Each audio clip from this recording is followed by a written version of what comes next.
Om Swastiastu. Pemirsa, selamat berjumpa dalam acara perbincangan kita, dan kita sekarang berada di Banjar Suung Batan Kenal, Denpasar, karena kita bicara soal pemberdayaan Banjar Adat. Kita tahu selama ini Banjar itu lebih banyak berbicara soal parahyangan, palemahan, dan powongan. Namun demikian tentu ada beberapa Banjar yang mampu mengefektifkan dan memberdayakan diri dalam pengelolaan sumber daya yang ada. Salah satunya adalah Banjar Suung Batan Kenal yang mencoba untuk membangun yayasan.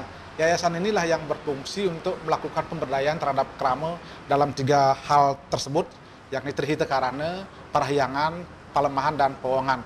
Dan untuk berbicara berkaitan dengan keberadaan yayasan tersebut dan bagaimana fungsi dan manfaatnya yang dirasakan oleh warga, sudah hadir di tempat kita sekarang adalah pembina Yayasan Batan Kenal, Bapak Ketut Sukirde. Om Swastiastu, Pak Tut. Om Swastiastu, Pak Agus. Ya. Sehat, Pak Tut? Sehat. Lama sekali tidak jumpa ini. Ya. Dulu Pak Tutnya adalah Ketua DPRD Kota Denpasar ya? Iya. Ya, luar biasa. Ini sekarang sangat aktif di yayasan. Iya. Kemudian saya mendapatkan inspirasi dari sini karena Banjar ini ternyata betul-betul memiliki lembaga yang mampu memberdayakan keramunya, yaitu yayasan itu. Apa sebetulnya pemikirannya ya? Pertama-tama kita sadari bahwa Banjar ini oleh para leluhur kita itu titik beratnya adalah pembinaan adat dan agama. Itu dulu ya. Nah, kemudian dengan perkembangan zaman kita berpikir, saya selaku orang yang dituakan, lahir di sini, berpikir kenapa kita tidak kembangkan untuk mengantisipasi perkembangan zaman, sehingga kita berpikir bahwa lembaga Banjar ini harus dikembangkan melebar dari adat dan agama. Kita selaku think tanknya berpikir untuk membuat unit-unit usaha supaya kesejahteraan masyarakat kita meningkat. Dari situ kita konsolidasi dengan masyarakat, memberikan pemaparan.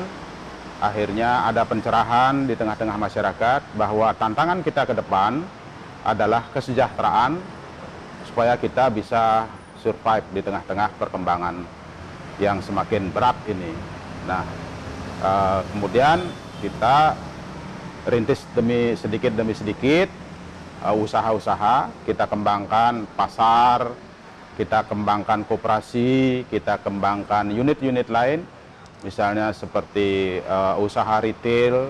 Nah, termasuk yayasan ini peduli sekali dengan masyarakat yang tidak mampu, apakah itu berkaitan dengan kematian ya, yang membutuhkan biaya besar. Seperti kita tahu orang Bali itu kalau sudah meninggalkan membutuhkan biaya besar. Yayasan ini selalu berkontribusi. Kemudian untuk pendidikan kita sediakan dana untuk murid-murid, anak-anak kita yang berprestasi, sehingga ada beban yang bisa berkurang di orang tua mereka. Nah, kita rintis pelan-pelan, memang agak berat di awal, tetapi pada akhirnya masyarakat menyadari dia mendapatkan manfaat dari itu. Yang paling kami syukuri adalah tantangan pertama itu pembentukan lembaga keuangan koperasi. Pertama-tama memang agak berat, tetapi setelah dirasakan masyarakat manfaatnya, mereka akhirnya berpartisipasi aktif dan sangat merasa memiliki. Kemudian karena terjadi peralihan dari agraris ke industri dan jasa, kita membuat pasar yang bertahap sekali. Pertama kecil, menengah, bahkan sekarang sudah menjadi sangat besar sekali. Masyarakat pelan-pelan kita giring profesinya dari agraris ke perdagangan. Ya, kemudian diikuti oleh anak-anak muda yang bergerak di bidang pendidikan juga, sehingga beralih juga ada yang profesional, ada yang PNS. Yang agak berat, yang agak lemah, kita giring ke pasar. Dia kembangkan UMKM, usaha kecil. Kemudian kita dirikan koperasi sebagai lembaga keuangan, mengantisipasi perkembangan. Kita ikut juga bermain di MAT, ya. Kita suruh pimpinan koperasi untuk mengembangkan tidak hanya bergerak di bidang simpan pinjam dan lain sebagainya, tapi di usaha produktif seperti MAT. Jadi kita tampung tenaga kerja dan lain sebagainya, anak-anak muda kita berdayakan. Kemudian untuk kebersihan kita juga membentuk sebuah unit, ya. Kita sebut unit usaha kalau di sini. Kita bentuk siapa yang tidak mampu dari segi pendidikan, dari segi pemberdayaan skill, kita giring adik-adik kita ke sana atau orang-orang tua kita ke sampah, kita fasilitasi dengan komplit lah itu. Jadi semua tertampung. Yang kita rintis lagi nanti satu adalah usaha apotek yang kita arahkan nanti ketika masyarakat kita sakit, ya, cukup dia membawa voucher saja ke apotek, dia akan bisa mendapatkan obat yang diskonnya gede. Itu sumbangan masyarakat kepada saudara-saudara kita yang sedang sakit dan lain sebagainya. Berarti banyak sekali unit-unit usaha yang dimiliki berkaitan dengan banyak. Kalau soal bicara sumber dayanya memang itu sepenuhnya oleh warga Kramo Banjar ya? Iya. Kalau sumber daya manusianya, saya berterima kasih kepada adik-adik yang sudah tamat kuliah, terus kita berdiskusi. Yayasan ini adalah think tank-nya, pemikirnya. Karena teman-teman yang sudah tidak berbanyak aktif lagi, kita tampung di yayasan, kita ajak berdiskusi, apa yang harus terus kita kembangkan. Paling tidak kita berpikiran teman-teman kita, adik-adik kita yang tidak bisa tertampung di luar karena keterbatasan persaingan, kita bisa fasilitasi di sini. Itu yayasan ini sangat produktif untuk diajak berpikir.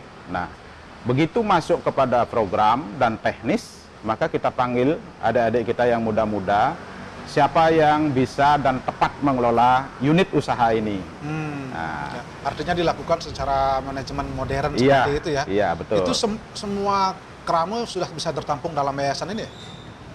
Yayasan ini memang arahnya bagaimana mengakomodir ya semua pemikiran-pemikiran yang positif, dan nanti ketika dia menjadi program kerja itu supaya langsung dirasakan oleh masyarakat, sehingga yayasan ini memiliki donatur tetap dia.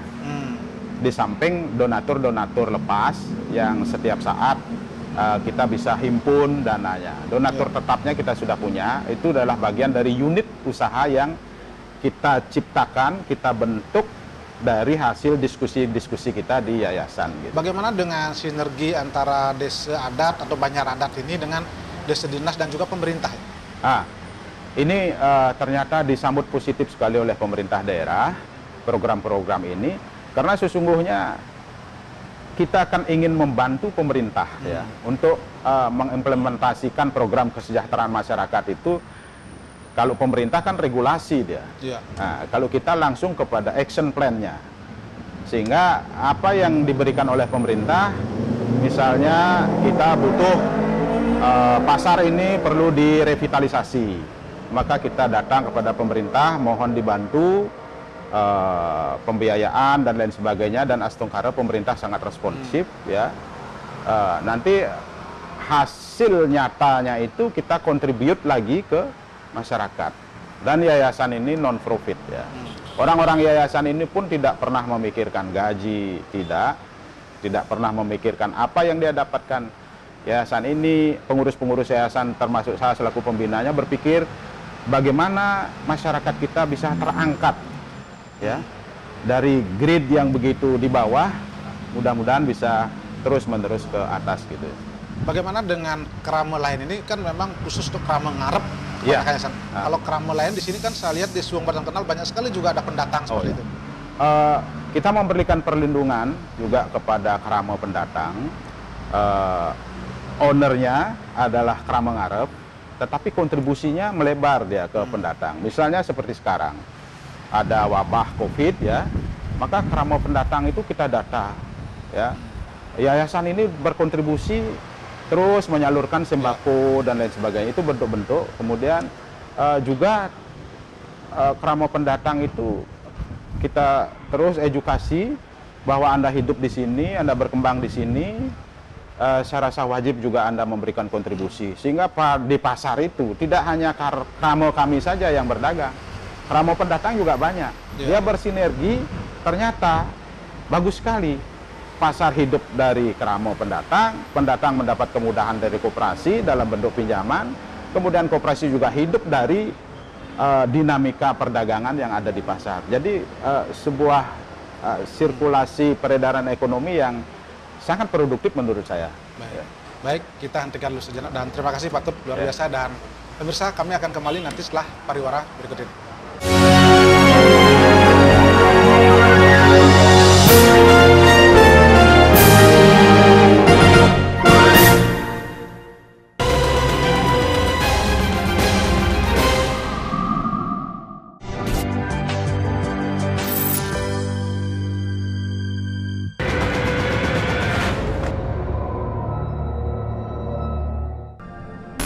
Bisnis penjualan BBM menggunakan mesin BBM eceran, mengabaikan standar keamanan tanpa uji tera adalah bisnis ilegal.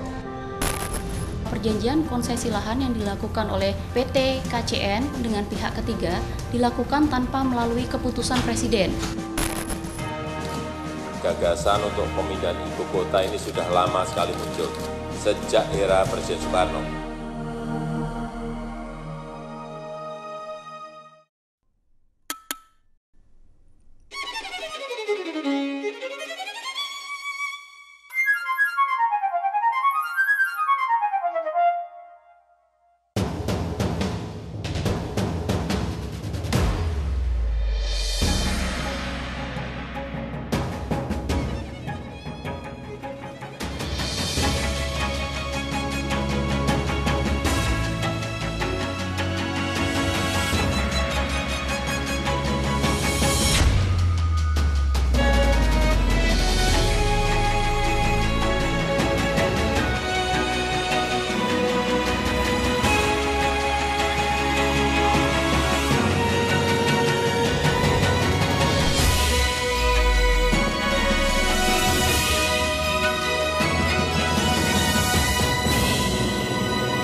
Permasalahan yang terjadi di sekitar kita nih, Ma. Membahas fenomena yang terjadi dalam sudut pandang agama. Contoh nih mak-mak, ke pasar beli bawang 1 kilo, nyomot, tambahin ya bang, haram. Bahasa dan penjelasan yang mudah. Dalam ayat ini harus baik kepada tetangga. Dan menjadi tercerahkan. Ibu adalah guru yang pertama buat anak-anak. Orang tua senang bertemu anaknya. Rumah Mama Dede di TV One.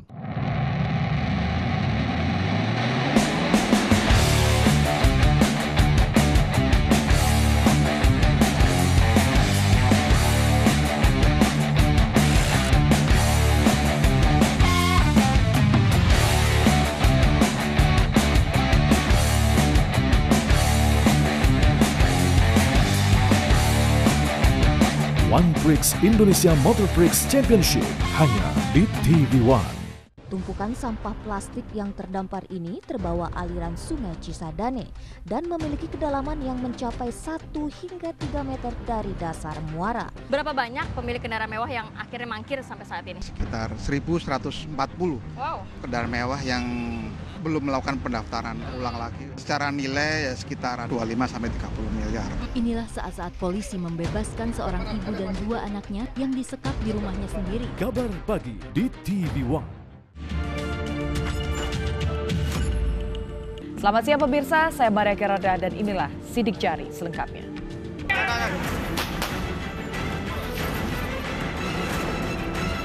Ya kalau bilang sering sih enggak, tapi kalau untuk lintasan di ini ya bisa dibilang seminggu sekali.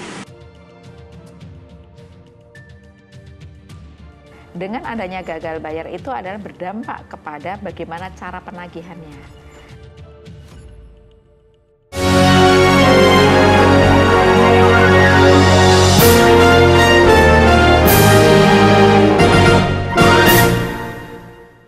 Pemirsa, masih dalam acara perbincangan kita berkaitan dengan tema kita pemberdayaan Banjar Adat. Tadi kita sudah bicara dengan pembina Yayasan Batan Kenal yang dimana yayasan ini berdiri oleh Krama Banjar Adat dengan berbagai kegiatan dan manfaatnya dan juga tujuannya sebetulnya sudah disampaikan oleh Pak Ketut Sukirti tadi. Dan untuk membahas tentang yayasan ini juga kita sekarang menghadirkan salah satu pembinanya yang juga adalah seorang ahli hukum atau seorang pegiat hukum, Bapak Agung Putra Wirat Jaya. Kita sapa dulu, Om Swastiastu, Pak. Om Swastiastu. Sehat Pak ya? Sehat. Oke, kita sekarang bicara soal keberadaan yayasan, bagaimanapun juga Banjar itu memang selama ini yang kita sudah identikan adalah mungkin lebih banyak ke Trihite Karana itu, dan lebih banyak ke persoalan parahyangan, powongan seperti itu. Nah ini kalau kita bicara dari sisi hukum, saya lihat Banjar ini memiliki yayasan yang luar biasa. Sebetulnya bagaimana legalitasnya sebetulnya kalau yayasan ini? Ya, jadi yayasan IKA sebagaimana diatur dalam undang-undang kan ada undang-undang peraturan yang mengaturnya dalam Undang-Undang 16 tahun 2011. Kemudian dirubah dalam Undang-Undang 28 tahun 2004. Kemudian Yayasan Batan Kendal niki didirikan tahun 2015 dan sudah berbadan hukum mendapatkan pengesahan dari Kementerian Hukum dan HAM. Dan kemudian sekarang kita juga sedang dalam proses perpanjangan untuk izin yayasan itu. Artinya apa sebetulnya kelebihannya kalau itu menjadi yayasan kalau Banjar ini kan? Orang berpikir ketika Banjar itu lebih banyak sebetulnya aspeknya adalah meyarnya, tapi begitu yayasan orang orientasinya pasti ini keuntungan nanti. Jadi sebagaimana yang dijelaskan tadi bahwa pada intinya yayasan IKA kan bergerak dalam usaha yang bersifat non-profit dia. Jadi ini diawali dari pemikiran-pemikiran para tokoh-tokoh Banjar terkait dengan tanggung jawab kami yang begitu besar juga kepada aci-acian yang ada, sehingga kemudian kami berusaha mengembangkan usaha-usaha Banjar awalnya. Sebagaimana yang dijelaskan tadi, ada pasar, ada koperasi, kemudian juga ada kos-kosan juga. Nah setelah keuntungan yang didapatkan itu dirasa cukup, kami kemudian memikirkan lagi bagaimana kemudian kami menyalurkan keuntungan yang didapatkan oleh Banjar ini untuk kegiatan-kegiatan yang bersifat kemanusiaan, non-profit. Misalnya dalam bidang kebudayaan, pendidikan, dan seni. Kemudian dalam bidang kebudayaan sebagaimana yang dijelaskan tadi bahwa juga kami juga sudah memberikan santunan dalam hal ada warga yang meninggal, kami memberikan bantuan. Kemudian dalam bidang seni juga kita memiliki komunitas seni untuk mendukung pelestarian daripada budaya kita. Kemudian juga saat ini juga kita sedang mendirikan wantilan yang ada di Pura Dalam Banjarsung untuk meningkatkan kreativitas anak muda kita dalam bidang seni. Artinya ketika orang bicara pendirian yayasan tidak semata orientasinya sebenarnya uang, keuntungan itu ya. Ini memang untuk manfaat untuk kemanusiaan. Non-profit seperti itu ya. Kalau Pak Agung sendiri melihat Banjar-Banjar yang lain di Bali kan belum banyak yang mendirikan yayasan. Memang sebaiknya apakah kita akan menuju ke sana kira-kira? Jadi harapan saya, karena harapan kami sih selama ini bahwa Banjar adat sebagaimana yang disampaikan oleh Bapak tadi bukan hanya berkutat dalam hal yang bersifat religius cita semata, tapi kita juga mulai melangkah bagaimana kemudian kita melakukan tindakan nyata dalam hal kemanusiaan, yang mana dalam hal kemanusiaan ini bisa kita cover dengan mendirikan yayasan, karena yayasan secara legitimasi hukumnya kita ada.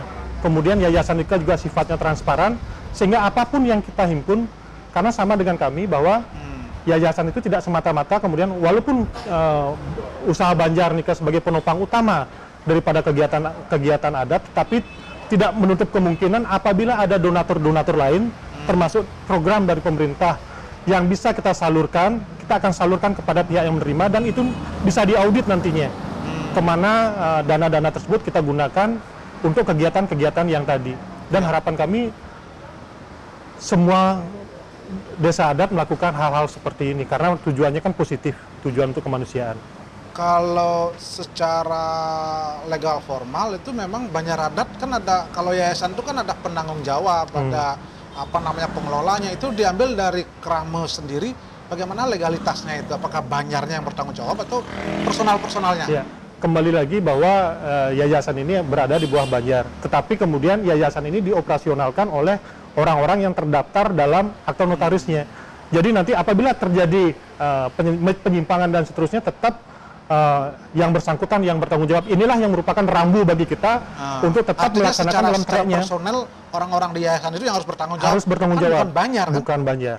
Nah itu nanti bagaimana mengantisipasi itu kan? Satu sisi oke, niatnya sangat baik dengan ada yayasan, tapi ketika sisi lain ada penyimpangan dan sebagainya, kan Banjar adat bisa kena. Ya, makanya seperti inilah fungsi daripada pengawasan, dan kita setiap secara berkala mengadakan pertemuan, kemudian kita juga memberikan laporan, kita juga diaudit oleh Banjar dan seterusnya nantinya, sehingga semua yang kita lakukan ini sepanjang pengawasannya sudah bagus, SOP-nya sudah bagus, sehingga penyelewengan itu bisa diminimalisir, bahkan mungkin tidak terjadi ke depannya. Kalau yayasan di Banjar Adat Suung Kendal ini, apakah ada perubahan-perubahan sesuai dengan dinamika nanti mungkin dari sisi struktur pengelolaan, manajemen kira-kira nanti akan bisa mengarah, karena kan ini mohon maaf orang-orang ini kan lama-lama juga akan ada regenerasi. Makanya setiap 5 tahun kan akan dievaluasi. Izin yayasan itu kan ada jangka waktunya berlakunya. Apabila nanti habis akan dievaluasi kembali, karena sebagaimana yang tadi dikatakan bahwa kemungkinan juga orang-orangnya sudah berganti, zamannya juga sudah berganti, sehingga pemikiran-pemikiran baru yang kami harapkan, kalau ada orang baru dengan pemikiran yang baru dan kami anggap bagus, kemudian itu yang bisa ditunjuk sebagai orang yang duduk dalam kepengurusan yayasan ini. Apa kesulitan yang dihadapi oleh Banjar itu ketika membentuk yayasan dari sisi legal formal itu? Ada nggak kesulitan-kesulitannya ya? Untuk sementara ini sih nggak ada kesulitan, lancar-lancar saja semua. Sepanjang persyaratan kita terpenuhi secara hukum, ya pasti akan dipenuhi oleh pemerintah, pasti akan dikabulkan. Artinya kalau menurut Pak Agung, karena Pak Agung juga bergerak di bidang hukum sebagai seorang hakim, ini bisa menjadi inspirasi nggak bagi Banjar-Banjar lain, sehingga kita lebih leluasa untuk bergerak dalam hal upaya pemberdayaan sumber daya di situ? Ya, kalau saya dari segi hukum sebagaimana yang sudah dijelaskan tadi, sebenarnya tidak menjadi masalah, bahkan sangat bermanfaat sekali apabila kemudian lembaga-lembaga adat kemudian mendirikan yayasan dan bergerak di bidang kemanusiaan, pendidikan dan kebudayaan dengan menggunakan yayasan. Di samping untuk kemanusiaan itu sendiri juga akan meringankan beban daripada pengurus adat, daripada klien adat dan seterusnya, sehingga klien adat nanti bisa fokus untuk mengurus hal-hal yang bersifat lebih komprehensif terkait dengan adat. Kita yayasan membantu untuk meringankan beban itu, sepanjang kemudian di yayasan tersebut orang-orang yang dipilih kemudian juga sarana pengawasannya tepat segala macam, sehingga tujuan daripada pembentukan yayasan yang selama ini kita harapkan bisa tercapai ke depannya. Baik, terakhir mungkin harapan kepada Krame Banjar yang ada di Bali, bagaimana sebetulnya ini menjaga keseimbangan dan sekaligus mungkin menjadi subjek hukum nantinya, ya artinya memang betul-betul kuat legal formalnya, sehingga Banjar adat bisa lebih berdaya apa harapannya sehingga bisa meniru Suung Batan Kendal ini. Ya. Harapan kami seperti tadi, bahwa dalam konsep Tri Tekarana, Parahyangan, Pelemahan, dan Pewongan, kita tidak hanya fokus kepada parahyangan saja, tetapi juga kita fokus bagaimana kemudian kita mengatur wilayah kita untuk memberikan dampak ekonomi yang bagus bagi masyarakat dengan mendirikan badan-badan usaha, dan apabila sudah ada keuntungan itu kita salurkan lagi kepada masyarakat untuk kemanusiaan, apalagi di tengah-tengah wabah seperti ini, keberadaan yayasan dengan didukung oleh sumber dana, kalau bisa swadaya, ataupun kalau toh pun ada donatur, karena kami selama ini juga untuk pemberian bantuan di bidang kemanusiaan seperti sekarang pembagian sembako dan seterusnya, kami juga menerima bantuan dari beberapa donatur yang ada di lingkungan Banjar Suung yang kemudian kami salurkan, sehingga manfaat keberadaan daripada Banjar adat dengan turunannya seperti yayasan dan seterusnya memberikan dampak yang nyata bagi masyarakat sekitar itu sendiri. Terima kasih Pak Agung, luar biasa memberikan pencerahan ya. Mudah-mudahan bisa menjadi inspirasi bagi Krama adat yang lain. Dan pemirsa, kami akan kembali nanti setelah pariwara ini dengan tema tetap pemberdayaan Banjar adat dalam upaya memberdayakan Krama di desa. Kami akan kembali setelah pariwara berikut ini.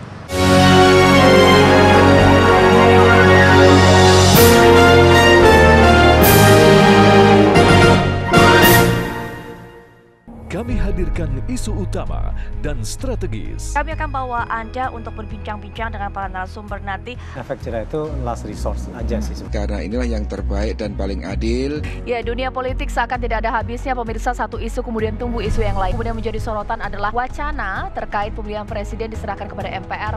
Polemik sensitif. Mungkin Majelis Salim lapor lah gitu. FPI sudah mengajukan permohonan. Apa kabar Indonesia Malam di TV One? Laga para petinju terbaik dunia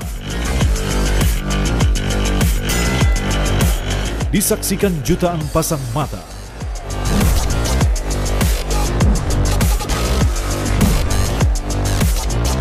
Menyajikan kelas pertandingan yang berbeda.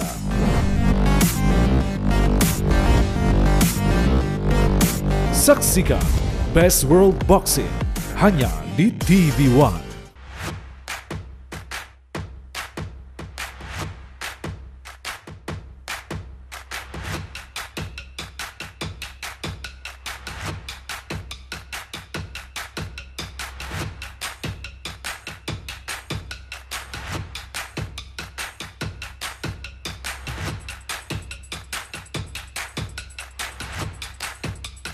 Hidup Sehat, Senin sampai Jumat jam 1 siang di TV One. Mengupas isu-isu nomor 1. Tragedi meninggalnya ratusan tugas KPPS. Konfirmasi sumber-sumber utama. 22 Mei 2019 ini berbeda dengan hari pertama kan? Memberikan yang tersembunyi. Kita ini responsif ketika diserang. Kontroversi.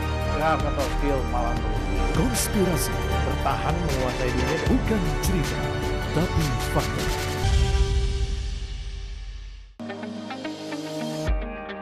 Membuka hari, kami mengabarkan ragam peristiwa terkini dari berbagai penjuru negeri. Saya sudah standby di sini dari pukul 5 subuh. Mengulas dan membahas isu-isu yang mengguncang publik. Hadir sejumlah narasumber untuk membahas hal ini. Mau menggelar saja janjian, untuk apa dilakukan? Pertama begini, kita menghormati proses penegakan hukum. Mengabarkan bagaimana duduk permasalahan, modus Apa sepak kabar terjang dari Indonesia Pagi di TV One.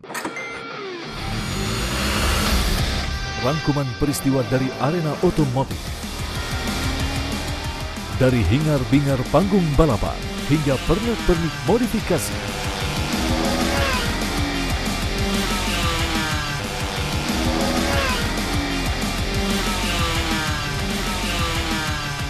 Semua ada di sini. Auto One di TV One.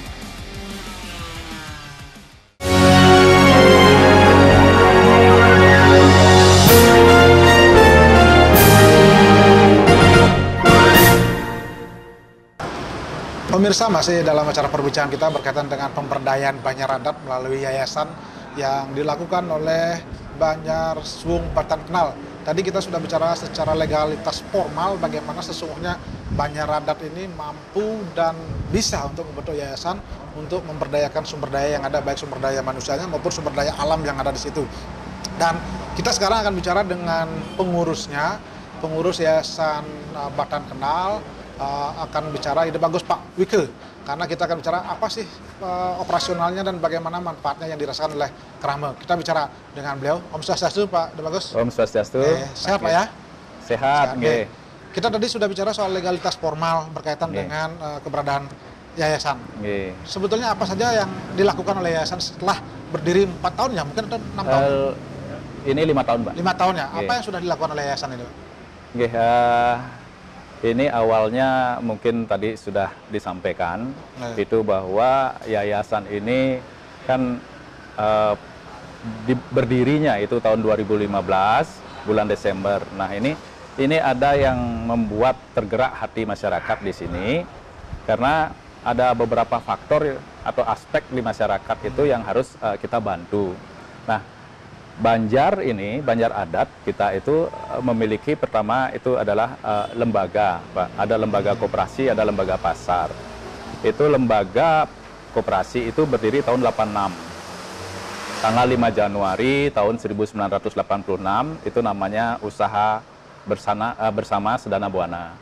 Kemudian tahun 96 setelah ada karya Ngenterlinggih Ring Pura Dalam Batan Kenal, itu 1 tahun kemudian itu berdiri yang namanya Pasar Batan Kenal. Nah ini ada unit-unit usaha milik Banjar itu yang bergerak di bidang profit sedikit. Kemudian itu tahun 2015 karena begitu semakin banyaknya kondisi perkembangan dari aspek perekonomian, sosial, budaya, itu kita memiliki pemikiran dari tokoh-tokoh kami di masyarakat di sini untuk membentuk suatu yayasan. Karena yayasan itu didirikan itu ada organ yayasan, yaitu ada pembina, ada pengurus, ada pengawas. Nah, bidang mana yang menjadi pokok ataupun inti dari yayasan itu bergerak, yaitu ada di bidang sosial, kemanusiaan, dan keagamaan. Nah, konsep kalau dilihat dari konsep Trihita Karana, secara operasional yayasan ini sudah mencangkup ke sana, Pak. Oh, ya, dari sisi periangan, umpamanya kita ambil itu pertama adalah karena hubungannya kaitannya di sini dengan pura, yaitu pura dalam Batan Kendal, itu dari yayasan itu sudah memberikan kontribusi ke pura. Kemudian dari sisi pewongan itu adalah ketika masyarakat itu ada musibah kematian, yayasan memberikan dana itu sebesar 18 juta rupiah kepada yang terkena musibah kematian. Itu dana cash ya? Dana tunai, Pak. Biasanya itu kita berikan ketika ada orang memandikan jenazah atau bahasa Balinya nyiramin layon. Nah, kemudian apabila ada masyarakat dari anak-anak STT yang kemudian nikah keluar, dari pihak perempuan ini yang menikah keluar, itu dari yayasan itu memberikan cindramata berupa cincin, Pak. Cincin emas itu sebagai cindramata bahwa mereka itu kita pernah lahir di sini, kemudian mereka ikut ngayah di STT, kemudian mereka menikah keluar. Jadi kita berikan cindramata kepada mereka. Itu ada cincin emas.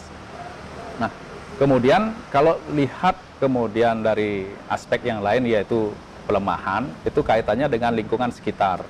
Yayasan itu sekarang ini sudah setahun yang lalu itu punya unit usaha itu pengelolaan sampah, Pak. Sebenarnya ini tidak ada profitnya, tapi murni membantu membersihkan lingkungan supaya tercipta lingkungan yang bersih, rapi, sehat dan nyaman di lingkungan masyarakat. Nah, Banjar sendiri ini, Pak, juga itu pada saat ini kita ini ada usaha profit, ada non profit. Profitnya ada di koperasi, ada di pasar, non profitnya itu ada di yayasan. Tetapi yayasan juga memiliki kontribusi bersinergi antara koperasi, pasar dan yayasan ini bersinergi kita. Jadi apa yang akan kita lakukan ke depan dengan kondisi globalisasi yang sudah ada saat ini. Kemudian dari mana, Pak, yayasan itu memperoleh dana sehingga bisa membantu, apalagi ada Kramo yang meninggal dapat 18 juta, itu dari mana itu? Begini, kami sudah memiliki instrumen, Pak. Jadi begini, koperasi itu kan memiliki SHU, sisa hasil usaha, yang bisa kita katakan itu suatu laba atau keuntungan. Nah, itu akan kita sisihkan itu di dalam dana sosial. Dana sosial yang sudah kita sisihkan atau kita poskan di dalam SHU itu kita berikan sebesar 25%-nya kepada yayasan untuk disalurkan apabila terjadi musibah. Terus yang kedua, dana yayasan itu juga diperoleh dari dana pasar. Keuntungan pasar yang setiap tahun itu disisihkan juga, Pak. Karena pasar juga ada profit oriented di sana. Jadi disisihkan kembali itu ke yayasan supaya bisa disalurkan kembali kepada masyarakat kita yang sangat membutuhkan. Kalau sampai sekarang berapa yayasan Banjar Adat ini punya aset lah kira-kira seperti itu? Begini, sekarang ini aset lembaga itu sudah, Pak, di bawahnya seperti koperasi itu punya unit toko, Pak. Ada unit toko namanya KSB Mart. Nah, itu ada minimarket. Nah, itu miliknya koperasi. Kemudian berkembang lagi, hari ini juga kita buat itu yang namanya KSB Frozen. Artinya ada pengembangan usaha, itu membuat unit usaha baru. Itu ada menjual makanan beku gitu. Nah, dari pasar sendiri itu kemarin itu sudah banyak pengembangan, Pak. Karena sebenarnya pasar itu dulu juga lahannya tidak begitu besar, tapi keuntungan ini dipakai untuk memperluas. Artinya cukup banyak sumber-sumber keuangan yang sebetulnya bisa dimanfaatkan, ya, diperdayakan. Bagaimana dengan peran Bupda, Pak? Kalau di Perda 4 2019 kan ada Bage Usaha Padroen Desa Adat. Ini di sini bagaimana keberadaannya dengan yayasan itu? Begini, kalau yang namanya Bumda itu ada sinergi juga, Pak, dengan yayasan. Ada nggak di sini ya? Di sini ada, tapi itu milik desa, Pak. Ya, jadi milik desa. Desa yang ada di sini yaitu Desa Adat Sesetan. Ya, kalau di sini kami masih mengelola yang ada di Banjar, ya? Banjar. Jadi lingkungan lokal, belum regional gitu. Bagaimana respon dari Kramo Banjar sendiri, Pak, selama ini yang sudah dibantu kemudian dari sisi dari sisi upacara fitriannya dan sebagainya itu bagaimana mereka? Begini, mereka itu kalau boleh dikatakan hampir semuanya itu berterima kasih, Pak. Sangat berterima kasih karena bagaimanapun hal-hal seperti itu kan datangnya tidak terduga, tidak direncanakan, tidak bisa ditunda. Seperti terutama kematian, sakit dan lain sebagainya. Karena sakit juga itu ada juga santunan untuk sakit, Pak, diberikan kepada masyarakat. Yang rawat inap itu diberikan santunan 1 juta rupiah. Keramu sebetulnya cukup dimanjakan juga dengan ini. Lalu bagaimana peran Keramu sendiri, Pak? Kan selama ini menerima hak saja, kewajibannya apa? Begini, kewajibannya pertama itu kalau di unit-unit usaha itu sudah pasti, Pak. Kalau yang namanya simpan pinjam itu ada kewajibannya. Kalau di pasar juga ada kewajibannya. Karena begini, pemberdayaan masyarakat di Banjar Suung Batan Kendal ini cukup banyak. Unit usaha pasar itu memiliki 22 karyawan. Sedangkan di koperasi itu ada 13, unitnya KSB Mart sama Frozen itu ada juga 10. Ya, cukup banyak ya. Cukup banyak. Jadi kami bisa bantu berarti dengan hak dan kewajiban sebetulnya bisa seimbang ya. Sehingga yayasannya bisa memperdayakan Keramu dan Keramu juga merasakan manfaatnya. Ya. Baik. Kontribusi dari Keramu cukup besar juga, Pak. Baik. Karena bagaimanapun ini milik mereka. Sama seperti di koperasi yang milik mereka semua. Baik, dari anggota, dari Keramu, oleh Keramu dan untuk Keramu ya. Betul, baik. Pak. Terima kasih, Pak. Luar biasa, Pak. Ide bagus ya. Mudah-mudahan bisa bermanfaat. Dan pemirsa, kami akan kembali nanti setelah pariwara berikut ini.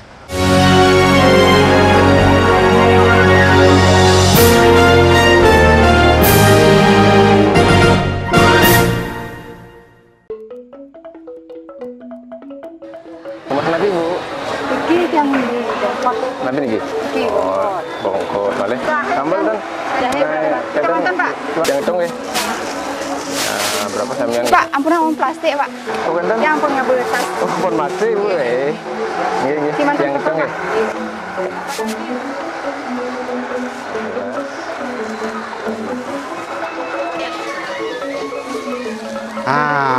Pak, baiknya Bapak memang menyarankan pada pembeli untuk menyiapkan tas isi ulang seperti ini ya. Sekaligus untuk mengurangi penggunaan sampah plastik. Kita menyukseskan peraturan Gubernur Bali yang menyatakan Bali memang bebas sampah plastik ya. Mari kita wujudkan Bali bebas sampah plastik.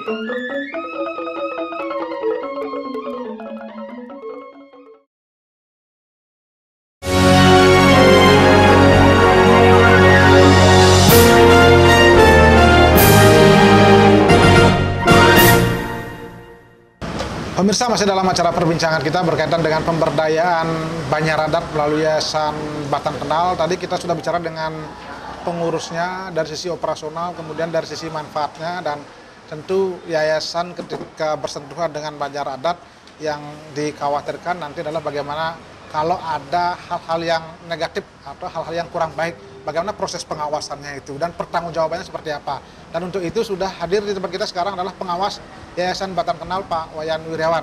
Om Swastiastu, Pak Wayan. Swastiastu, Pak. Swastiastu. Sehat, Pak ya? Astengkara sehat. Baik, Bapak adalah selaku pengawas yayasan. Jadi bagaimana kaitannya dengan mengawasi nanti? Karena bagaimana juga ketika yayasan itu dimiliki oleh Banjar Adat, tentu nanti kalau ada masalah-masalah, kaitannya nanti Banjar Adat juga akan kena dampaknya. Apa yang Bapak lakukan selaku pengawasnya?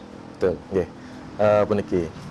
Di dalam proses pengawasan, sebenarnya garis besarnya atau visi kami adalah kontrol ya, fungsi kontrol. Jadi bagaimana kita bisa menjaga yayasan ini secara program itu bisa berjalan dengan baik, bermanfaat, dan juga dia transparan. Artinya, karena begini, kita kan bekerja sama dengan berbagai pihak.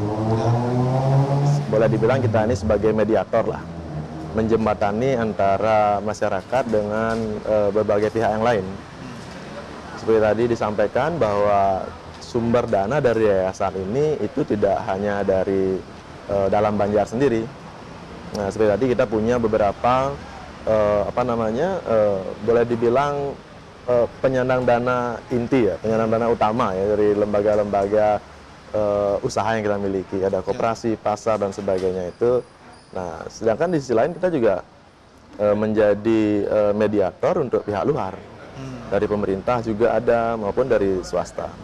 Nah, ini controllingnya itu kita lakukan mulai dari persiapannya, dari perencanaan programnya, kemudian proses berjalannya kegiatan sampai kepada pelaporan kegiatan. Itu proses pengawasan itu dilakukan melalui rapat-rapat Banjar atau melibatkan juga kerama adat? Ya, kalau di intern kami dari pengawas itu kita adakan rapat dengan pengurus. Ya. Kemudian setahun sekali baru kita sampaikan ke rapat Banjar gitu.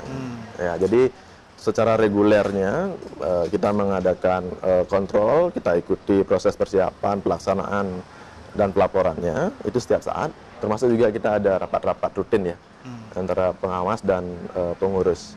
Jadi boleh dibilang kita tidak hanya di akhir mengawasi, tidak. Kita ikut dari perencanaannya juga. Fungsinya juga tidak hanya pelaporan secara keuangan saja gitu. Kita kita memberikan semacam jaminan lah kepada masyarakat dan kepada orang luar, ya, terutama mereka yang memberikan kepercayaan kepada kita bahwa ya, bermanfaat apa yang dia berikan ke kita dan kepada masyarakat kita salurkan.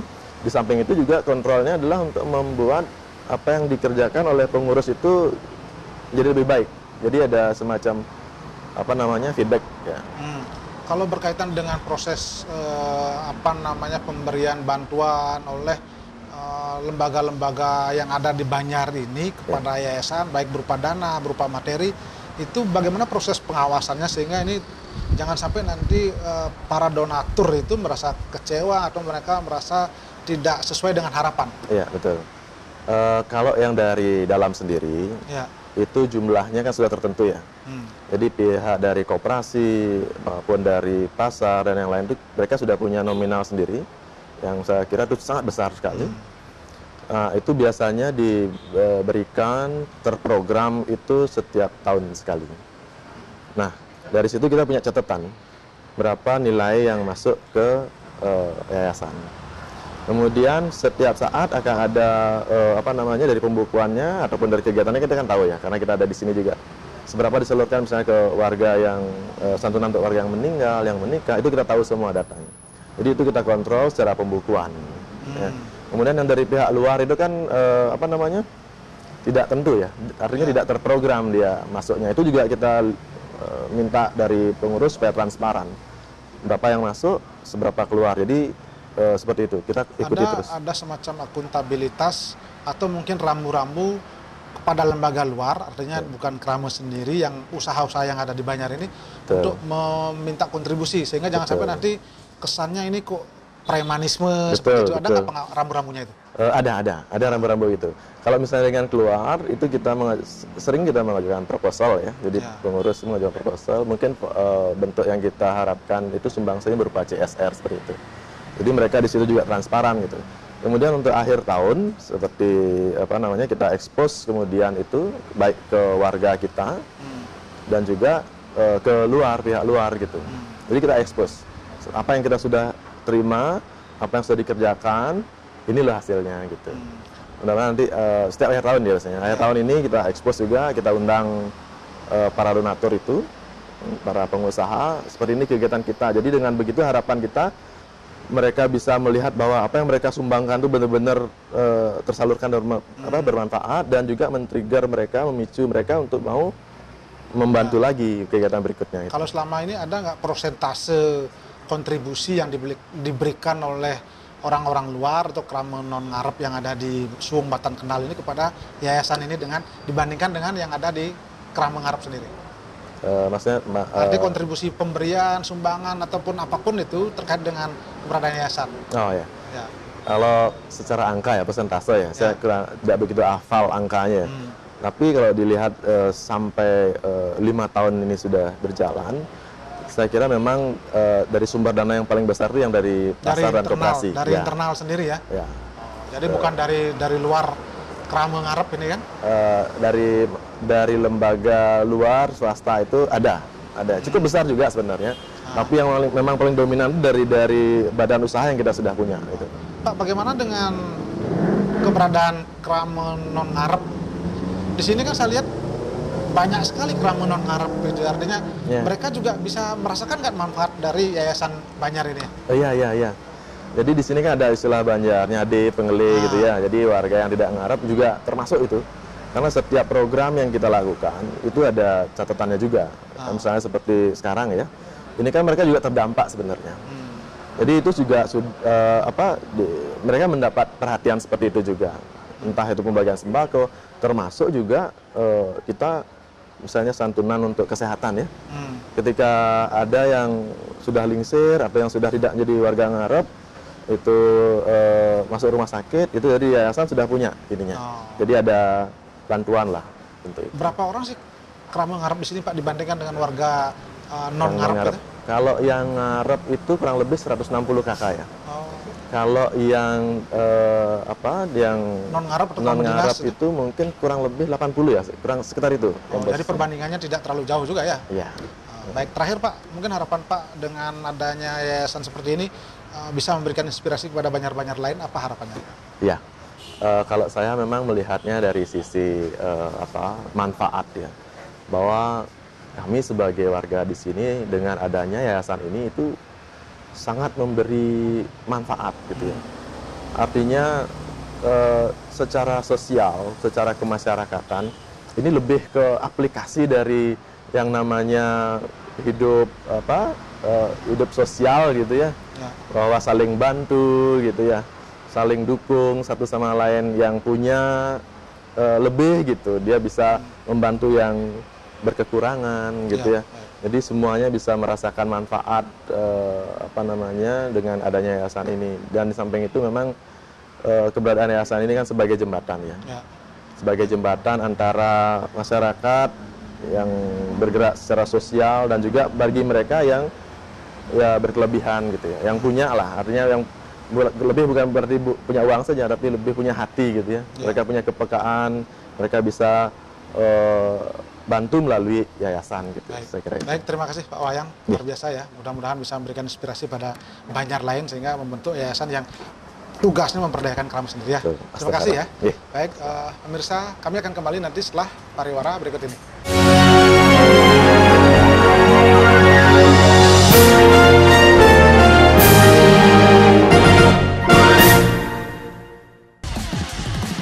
Rafid Topan, pembalap syarat pengalaman di kancah nasional dan internasional ini, ingin menuntaskan ambisi juara di One Prix musim mendatang. Memiliki talenta dan skill lengkap, membuatnya selalu tampil agresif. Mampukah Rafid Topan mewujudkan mimpinya merebut gelar juara nasional? One Prix 2020, segera di TV One.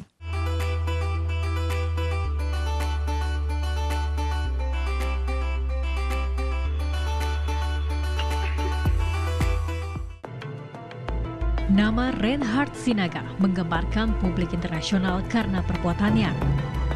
Beragam kejahatan ada di sekitar kita dan mengharuskan kita untuk selalu waspada.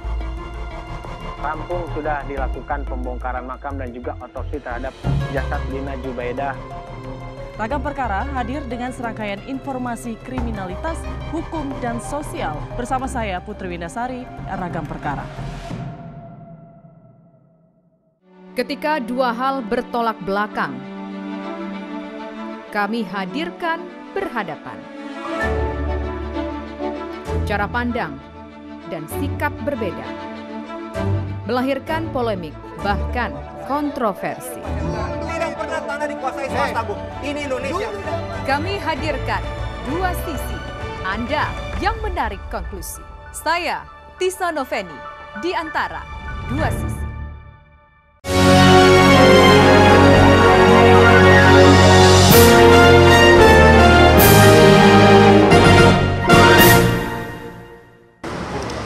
Pemirsa, masih dalam acara perbincangan kita berkaitan dengan pemberdayaan Banjar Adat dan masih di Banjar Adat Suung Batan Kenal. Tadi kita sudah bicara tentang bagaimana proses operasional yayasan yang didirikan oleh Banjar dan manfaatnya seperti apa dan bagaimana proses pengawasan dan kontrol yang dilakukan sehingga yayasan ini benar-benar bermanfaat dan dirasakan keberadaannya oleh kerama Banjar, baik kerama Banjar Ngarep maupun dan ngarep seperti itu. Dan untuk membahas tentang ini di segmen terakhir ini kita akan berbicara dengan Kelian Banjar Adat Suung Batan Kenal Bapak Wayan Sari dan juga Kelian Dinas Banjar Adat Suung Batan Kenal Bapak Gusti Putu Susilo. Dan kita sapa dulu beliau. Om Swastiastu Bapak. Om Swastiastu. Baik, dengan Pak Wayan Sari selaku Kelian Banjar Adat. Pak, ini Banjarnya luar biasa bisa mendirikan yayasan dan selama ini memang perannya dan manfaatnya dirasakan betul. Ini memang bagaimana kontrol atau sinergi antara Banjar Adat dengan yayasan ya? Pada intinya begini Pak Bus, yayasan itu kami dirikan dengan konsep berpikirnya ke depan biar bisa membantu masyarakat dalam kesejahteraan. Itu konsep pertama berpikirnya. Kemudian kami dari Banjar Adat tetap mengontrol sebagai induk dari yayasan itu sendiri. Artinya bahwa berdirinya Yayasan Batan Kenal ini ada di bawah naungan Banjar Suung Batan Kenal selaku Banjar Adat dan kedinasan Banjar Suung Batan Kenal juga. Kemudian kami di yayasan juga membentuk yang namanya pengurus, ada pengawas lengkap dengan pembina dan ketua dan semuanya sudah kami lengkapi di situ.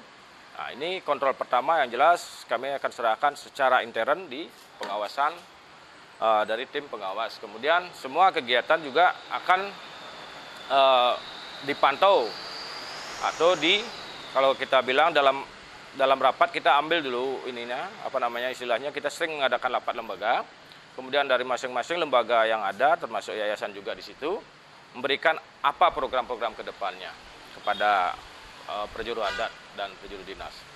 Nah, itu dari semua istilahnya hasil rapat itu kemudian kami ambil kesimpulan mana program yang istilahnya layak untuk dilakukan oleh yayasan itu sendiri. Ya, kalau selama ini peran Kramo sendiri dalam hal menyampaikan aspirasi, dalam hal untuk melakukan pengawasan terhadap yayasan oleh Banjar Adat, di mana itu dilakukan? Ya jelas kontrol dari masyarakat Kramo melihat dari kegiatan-kegiatan yang dilakukan oleh yayasan itu sendiri. Sepenuhnya selama kami berjalan di Yayasan Batan Kenal ini artinya kegiatan sosial sangat membantu kegiatan adat itu sendiri. Jadi kami membelah diri, masing-masing punya tugas. Yayasan bergerak di kesejahteraan masyarakat, ya terutama pada saat misalkan ada kematian. Yayasan bergerak memberikan santunan kematian sebesar 18 juta. Kemudian pada setiap pernikahan keluar, artinya pernikahan keluar dari warga STT kami yang perempuan menikah akan diberikan cenderamata berupa cincin dari yayasan. Nah, begitu juga nanti kalau kalau mudah-mudahan tidak terjadi, ada warga kami yang mengalami sakit, itu juga akan diberikan santunan sakit atau biaya untuk rumah sakit, itu tetap dijalankan. Nah, sedangkan kami dari pihak adat tetap bergerak di kegiatan adat seperti kematian, tetap kami bergerak di adat, tugas adat seperti apa dalam prosesi kematian itu. Baik, sekarang ke Pak Kelian Dinas Banjar Adat Suung Batan Kenal. Bagaimana dengan pelibatan warga dinas sendiri? Karena ini kan tadi bicara soal Kramo ngarep.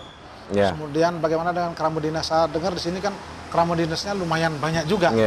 Bagaimana peran mereka, Pak? Terima kasih. Peran dari warga dinas sangat besar, Pak. Seperti yang kita lakukan tadi, dari kegiatan yang kita lakukan hari ini, itu menyasar kira-kira 220 warga yang terdata di sini, yang terdata di warga dinas kami.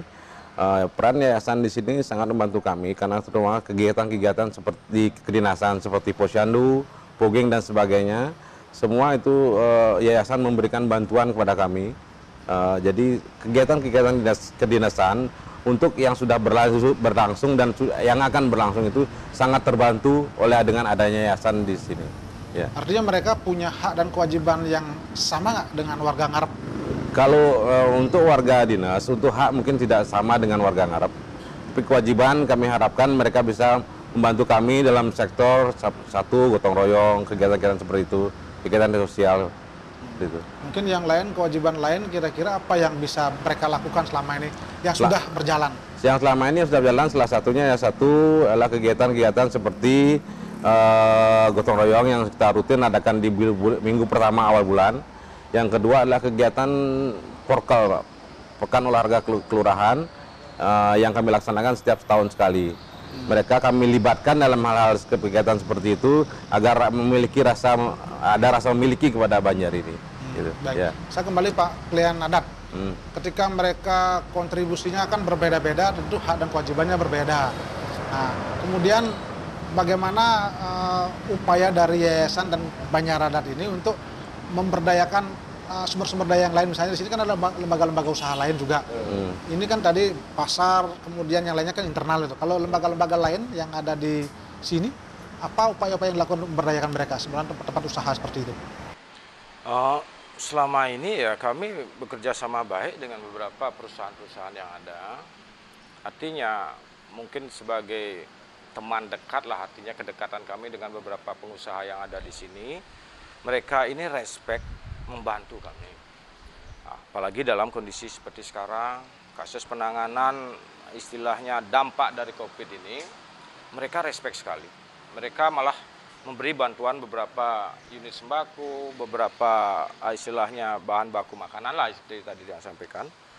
Itu yang banyak kami terima dari pengusaha-pengusaha yang ada di sini. Mungkin terakhir Pak klien adat, harapan Pak klien bagaimana Banjar Adat ini bisa berdaya, kemudian salah satunya dengan mendirikan yayasan-yayasan seperti itu, apa kira-kira harapannya ke depannya? Kami berharap, sebelumnya saya berterima kasih dulu kepada yayasan sudah menjalankan program dan sangat membantu adat kami di sini, meringankan beban perjuru adat dalam hal kesejahteraan seperti saya sampaikan tadi, dalam hal kesejahteraan masyarakat kami, terutama masyarakat Banjar Wed itu utamanya dulu. Dan jelas ke depannya saya berharap sekali atau kami berharap sekali bahwa yayasan ini tetap berdiri tegak, memberikan kontribusi yang lebih kepada masyarakat lagi, bagaimana caranya lebih mensejahterakan masyarakat lagi, kalau bisa mungkin skala lokal dulu di Banjar kami, mudah-mudahan ke depan bisa mencakup beberapa seperti tadi disampaikan Pak Kaling kami bahwa mudah-mudahan bisa mengakomodir juga masyarakat dinas ini yang ada di Banjar Sum. Mudah-mudahan. Ya, itu harapan kami dan sekali lagi saya berterima kasih kepada yayasan sudah sangat membantu adat. Terakhir Pak Kaling, harapannya kepada Krame sendiri dengan adanya keberadaan yayasan ke depan ini? Dengan adanya yayasan seperti Yayasan Sumpah Kenal ini sudah sangat membantu, sudah terbukti sangat membantu semua kegiatan-kegiatan yang ada di Banjar Sumpah Kenal, baik kegiatan adat, kegiatan dinas, itu sudah sangat membantu. Kami harapkan agar warga adat dan warga dinas agar tetap bisa bersinergi dalam setiap kegiatan yang akan dilakukan di hari-hari yang akan datang. Baik, terima kasih Pak klien adat dan klien dinas, luar biasa. Mudah-mudahan bisa memberikan pencerahan sekaligus inspirasi kepada Banjar-Banjar lain ya, untuk lebih memperdayakan Banjar adatnya sehingga dampaknya bagaimana manfaatnya bisa dirasakan oleh masyarakat sendiri ya. Baik, terima kasih luar biasa. Dan pemirsa, demikian tadi perbincangan kami dan kami seluruh kerabat kerja yang bertugas mengucapkan terima kasih atas perhatian dan kebersamaan Anda dan kami akhiri dengan Param Santi. Om Santi Santi Santi Om.